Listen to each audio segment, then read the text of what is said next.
je crois que ce plan de relance était vital pour le château de Versailles.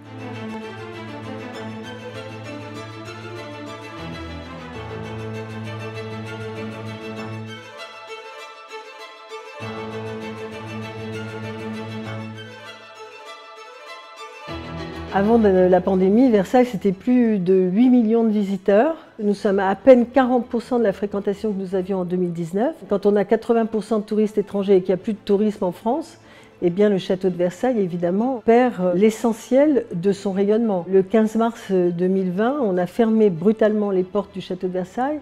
On ne savait pas pour combien de temps. Et on a d'abord vécu dans l'idée qu'on allait évidemment réouvrir le château de Versailles. Et puis, s'est produite une seconde secousse que personne n'imaginait, qui était que la crise a continué en 2021. Et là, on a cherché à se préparer encore davantage pour être prêt avec de nouveaux projets. Et on a essayé de se projeter déjà dans l'après pour être prêt, le jour venu, à accueillir les publics français, bien sûr. On savait que ce serait lui qui reviendrait le premier, et puis ensuite le public du monde entier.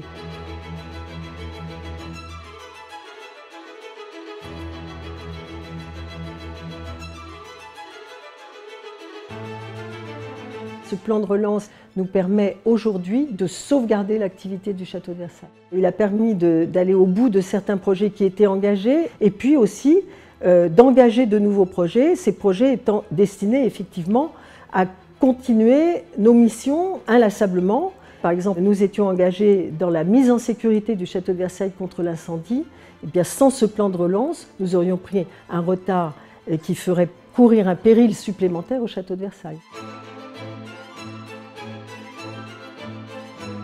Ça peut paraître très paradoxal quand on arrive ici et qu'on voit l'entretien qui a été fait au château de Versailles, les lieux que nous avons réouverts, nous ouvrons tout un parcours Napoléon. Et bien malgré tout, malgré cela, si l'État n'était pas là pour nous soutenir, le château de Versailles risquerait d'être dans une situation tout à fait périlleuse.